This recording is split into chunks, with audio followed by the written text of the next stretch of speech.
ಎಲ್ರಿಗೂ ನಮಸ್ಕಾರ.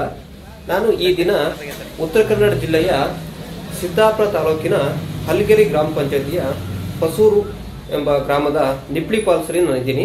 ಇಲ್ಲಿ ನೀವು ನೋಡಬಹುದು ಇಲ್ಲಿ ಸಾಕಷ್ಟು ವಾಹನಗಳೆಲ್ಲ ಬಂದಿದ್ದಾವೆ. ಇಲ್ಲಿ ಏನು ಈ ಫಾಲ್ಸ್ ಅನ್ನು ನೋಡ್ಲಿಕ್ಕೆ ಸಾಕಷ್ಟು ಜನಗಳೆಲ್ಲ ಬಂದಿದ್ದಾರೆ. ನಾವು ಕೂಡ ಇಲ್ಲಿ ಬಂದಿದ್ದೀವಿ. ಇಲ್ಲಿ ಇದು ಹೊಸೂರು ಆಣೆಕಟ್ಟಿನ ಒಂದು ಹಿನ್ನೀರಿಂದ ಈ ನೀರು ಹರಿದು ಬರುತ್ತೆ. ಇದು ನಿರಂತರವಾಗಿ ಯಾವಾಗಲೂ ಇರಲ್ಲ.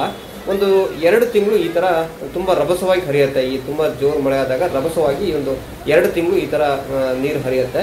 ಆದ್ರೆ ಈ ಸಲ ನಾವು ಹೆಚ್ಚು ಕಮ್ಮಿ ಒಂದು 4 ವರ್ಷದ ಹಿಂದೆ ಈ ಜಲಪಾತಕ್ಕೆ ಭೇಟಿ ಕೊಟ್ಟಿದ್ದೆ. ಬಟ್ ಆವಾಗ ಇಷ್ಟೊಂದು ರಭಸವಾಗಿ ನೀರು ಇರಲಿಲ್ಲ. ಆದ್ರೆ ಈ ಸಲ ಸಾಕಷ್ಟು ರಭಸವಾಗಿದೆ. ಮತ್ತೆ ಇಲ್ಲಿ ಜನಗಳು ತುಂಬಾ ಒಂದು ಖುಷಿ ಪಡ್ತಾರೆ. ಇಲ್ಲಿ ಮಕ್ಕಳ ಜೊತೆ ಮತ್ತೆ ಕುಟುಂಬ ಸಮೇತರಾಗಿ ಬಂದು ತುಂಬಾ ಒಂದು ಸಂತೋಷವನ್ನು ಪಡ್ತಾರೆ. ಈ ಜಲಪಾತ ಸಿದ್ದಾಪುರದಿಂದ ಒಂದು 10 ಕಿಲೋಮೀಟರ್ ಆಗುತ್ತೆ. ತಾಳಗುಪ್ಪದಿಂದ ಒಂದು 15ರಿಂದ 16 ಕಿಲೋಮೀಟರ್ ಆಗುತ್ತೆ. ಹಾಗೆ ಈ ಇಲ್ಲಿಂದ ಏನಪ್ಪಾ ಅಂತ ಹೇಳಿದ್ರೆ ಜೋಗದಿಂದ ಕೂಡ ನಿಮ್ಗೆ ಒಂದು 10ರಿಂದ 15 ಕಿಲೋಮೀಟರ್ ಹತ್ತಿರ ಆಗುತ್ತೆ ಸುಮಾರು. ಇಲ್ಲಿ ಒಂದು ನೋಡ್ತಿರ್ಬೋದು ಎಷ್ಟು ಜನ ನೋಡಿ ಎಲ್ಲ ಆಟ ಆಡ್ತಾ ಇರುವಂತದ್ದು ಇದೆಲ್ಲ ನೋಡಿದ್ರೆ ನೋಡಿ ಅಷ್ಟೊಂದು ರಭಸವಾಗಿ ಹರಿತಾ ಇದೆ. ಇಲ್ಲಿ ನೀರು ಅಷ್ಟೊಂದು ರಭಸವಾಗಿ ಹರಿತಾ ಇದೆ. ನಾನು ಈ ವಿಡಿಯೋದಲ್ಲಿ ಲಾಸ್ಟ್ ಕೊನೆಯಲ್ಲಿ ತೋರಿಸ್ತೀನಿ ಎಷ್ಟು ರಭಸವಾಗಿ ಹರಿತಿದೆ ನೋಡಿ. ನಾನು ಮತ್ತೆ ನನ್ನ ಗೆಳೆಯರೆಲ್ಲ ಕೂಡಿ ಇಲ್ಲಿ ಆಟ ಆಡ್ತಾ ಇದ್ದೀವಿ. ಅದ್ರ ಜೊತೆನೆ ಇಲ್ಲಿ ನಾನು ವಿಡಿಯೋ ಮಾಡ್ತಾ ಇದ್ದೀನಿ. ಇದ್ರ ಕೆಳಗಡೆ ಸಾಕಷ್ಟು ರಭಸವಾಗಿ ಹರಿಯುತ್ತೆ ನೋಡಿ. ಇಲ್ಲಿ ಎಷ್ಟು ರಭಸವಾಗಿದೆ ಅಂತ ಹೇಳಿದ್ರೆ ನೋಡಿ, ಇಲ್ಲಿ ಸಾಕಷ್ಟು ಜನ ಕೂಡ ಇಲ್ಲಿ ಮೆರೆದಿದ್ದಾರೆ ಇಲ್ಲಿ ಜಲಪಾತ ನೋಡ್ಲಿಕ್ಕೆ. ಇಲ್ಲಿ ಭಾನುವಾರ ಮತ್ತೆ ಶನಿವಾರ ಅಂತೂ ಸಾಕಷ್ಟು ಜನ ಇಲ್ಲಿ ಸೇರ್ತಾರೆ. ನಾವು ಕೂಡ ನಮ್ಮ ಫ್ರೆಂಡ್ಸ್ ಜೊತೆ ಇಲ್ಲಿ ಬಂದಿದ್ದೀವಿ. ನಮ್ಮ ಸ್ನೇಹಿತರೆಲ್ಲ ಕೂಡಿ ನಾವು ಬಂದಿದ್ದೀವಿ. ನೋಡಿ ನೋಡಿ ಎಷ್ಟು ಒಂದು ಅದ್ಭುತವಾದ ಒಂದು ನಮ್ಮ ಫ್ರೆಂಡ್ ಇಲ್ಲೊಂದು ವಿಡಿಯೋನ ಮಾಡ್ತಾ ಇದ್ದೇನೆ ನಾನು. ಹಾಗೆ ಇಲ್ಲಿಯ ಸುತ್ತಮುತ್ತಲ ವಾತಾವರಣ ಮಾತ್ರ ಒಂಥರ ಏನೋ ಒಂದು ಅದ್ಭುತವಾದ ಒಂದು ವಾತಾವರಣ ಅಂತಾನೆ ಕರಿಬಹುದು. ಯಾಕಂದ್ರೆ ಅಷ್ಟು ಒಂದು ಹಚ್ಚ ಹಸಿರಿಂದ ಕೂಡಿರುತ್ತೆ. ಮತ್ತೆ ಪಕ್ಕದಲ್ಲಿ ಡ್ಯಾಮ್ ಕೂಡ ಇದೆ. ಹಾಗಾಗಿ ಒಂಥರ ಈ ವಾತಾವರಣ ಕೂಡ ತುಂಬಾ ಸುಂದರವಾಗಿ ಇರುತ್ತೆ. ಇಲ್ಲಿ ನೋಡಿ ಎಷ್ಟು ಅಗಲವಾಗಿ ಎಷ್ಟು ರಭಸವಾಗಿ ಇಲ್ಲಿ ಹರಿತಾ ಇದೆ ಅಂತ ಹೇಳಿ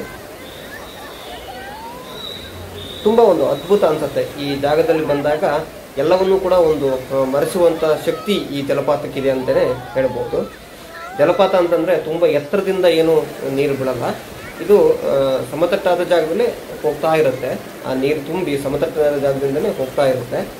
ನೀವು ನೋಡ್ಬೋದು ಇಷ್ಟು ಒಂದು ರಭಸವಾಗಿ ಹರಿತಾ ಇದೆ ಅಂತ ಹೇಳಿ ಇದ್ರ ನಿಮಗೆ ನೋಡಿದಾಗಲೇ ಗೊತ್ತಾಗುತ್ತೆ ಅನ್ಸುತ್ತೆ. ನೋಡಿ ನೋಡಿ ಎಷ್ಟು ರಭಸವಾಗಿದೆ ಅಂತ ನೀರು ಇಲ್ಲಿ.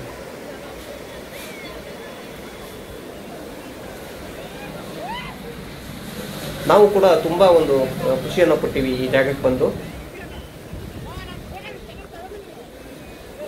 ನೋಡಿ ಕೊನೆಯಲ್ಲಿ ಮಾತ್ರ ಅದ್ಭುತವಾಗಿದೆ. ನಾನು ಆ ದೃಶ್ಯ ನಾನು ತೋರಿಸ್ತೀನಿ ಒಂದೊಂದೇ. ಈಗ ನಿಧಾನಕ್ಕೆ ಹಿಂಗೆ ಕೆಳಗಡೆ ಹೋಗ್ತಾ ಇದ್ದೀನಿ ನಾನು. ಆ ಕೆಳಗಡೆ ಮಾತ್ರ ತುಂಬಾ ಅದ್ಭುತವಾದ. ನಾವು ಕೊನೆಯ ಸಲ ಹೋದಾಗ ಅದು ಕೆಳಗಡೆ ಎಲ್ಲ ಇಳಿದು ಆಟ ಆಡಿದ್ವಿ. ಆ ನೆನಪು ಕೂಡ ನನಗಿದೆ. ಆದರೆ ಈ ಸಲ ಅಷ್ಟು ರಭಸವಾಗಿ ಹರಿತಾ ಇರೋದ್ರಿಂದ ಅಲ್ಲಿ ಕೆಳಗಡೆ ಯಾರೂ ಕೂಡ ಇಳಿಲಿಕ್ಕೆ ಆಗ್ತಾ ಇರಲಿಲ್ಲ. ಅಲ್ಲಿ ಯಾರೂ ಕೂಡ ಇಳಿಲಿಲ್ಲ. ಹಾಗಾಗಿ ನನಗೆ ಈ ಕಡೆಯಿಂದ ಒಂದು ವಿಡಿಯೋ ಮಾಡುವಂಥ ಒಂದು ಅವಕಾಶ ಸಿಕ್ತು ಇಲ್ಲಿ. ಇದು ನಾನು ಮಾಡ್ತಾ ಇರೋದು ಈ ಕಡೆ ಸೈಡಿಂದ. ಇಲ್ಲಿ ತುಂಬಾ ಇನ್ನೂ ರಭಸವಾಗಿ ನೋಡಿ. ಈಗ ನೋಡಿ, ಈಗ ಒಂದು ಅದ್ಭುತವನ್ನೇ ನೋಡ್ಬೋದು ನೋಡಿ. ಎಷ್ಟೊಂದು ಸುಂದರವಾಗಿದೆ ಇಲ್ಲಿ.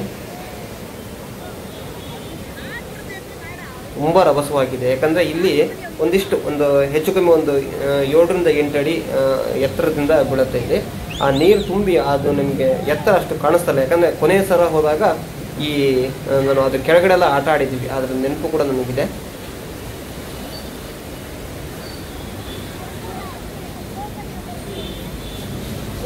ಓಕೆ, ನಾನು ಈ ವಿಡಿಯೋದ ಕೊನೆಯ ಹಂತದಲ್ಲಿದ್ದೀನಿ. ನೀವು ಕೂಡ ಈ ಜಾಗಕ್ಕೆ ಭೇಟಿ ಕೊಡಿ. ಇನ್ನು ತುಂಬ ದಿವಸ ಇರಲ್ಲ, ಏನೋ ಒಂದೂವರೆ ತಿಂಗಳು ಮಾತ್ರ ಈ ದೃಶ್ಯ ನೀವು ನೋಡ್ಬೋದು. ನೀವು ನೋಡಿ ಮತ್ತೆ ಇಲ್ಲಿ ನೋಡಿದಾಗ ನೀವು ಮೈ ಮರಿಬೇಡಿ. ಯಾಕಂತ ಹೇಳಿದ್ರೆ ಏನು ಈ ನೀರಿನ ಜೊತೆ ಮತ್ತೆ ಬೆಂಕಿ ಜೊತೆ ಆಟ ಆಡಬಾರ್ದು ಅಂತ ಹೇಳ್ತಾರೆ. ನಿಮ್ಮ ಒಂದು ಸೇಫ್ಟಿ ಅಂದ್ರೆ ನಿಮ್ಮ ಸೇಫ್ಟಿ ಕೂಡ ಇಲ್ಲಿ ತುಂಬ ಇಂಪಾರ್ಟೆಂಟ್ ಆಗುತ್ತೆ. ಯಾಕಂದರೆ ಎಲ್ರಿಗೂ ಅವರವರ ಕುಟುಂಬ ತುಂಬ ಮುಖ್ಯವಾಗಿರುತ್ತೆ. ಎಲ್ಲರೂ ಅವರವ್ರ ಕುಟುಂಬದ ಮೇಲೆ ಅವಲಂಬಿತರಾಗಿರ್ತಾರೆ. ಹಾಗಾಗಿ ಯಾವುದೇ ನೋಡೋದಾದರೂ ಕೂಡ ತುಂಬ ಜಾಗೃತೆಯಿಂದ ಇರಬೇಕು ಅನ್ನೋದು ನನ್ನ ಸಂದೇಶ ಆಗಿದೆ. ನೋಡಿ, ಇಷ್ಟೊಂದು ರಭಸವಾಗಿ ಹರಿತಿರುವಂಥದ್ದು. ಯಾಕಂದರೆ ಅಲ್ಲಿ ಕೆಳಗಡೆ ಎಲ್ಲ ಸಣ್ಣ ಸಣ್ಣ ಸಣ್ಣ ಇದು ಗುದ್ದುಗಳಿದ್ದಾವೆ. ಅಲ್ಲಿ ಕಾಲಿಟ್ಟಾಗ ನಮಗೆ ಹೋಗ್ಲಿಕ್ಕೆ ಬರಲ್ಲ, ಆವಾಗ ಬೀಳೋವಂಥದ್ದು ಈ ಥರದ್ದೆಲ್ಲ ಆಗತ್ತೆ. ಹಾಗಾಗಿ ಎಲ್ಲರೂ ಕೂಡ ಜಾಗೃತೆಯಿಂದ ಈ ಥರ ಪ್ರವಾಸಗಳನ್ನು ಮಾಡಿ ಅಂತ ನಾನು ಹೇಳ್ತಾ ಇದ್ದೀನಿ.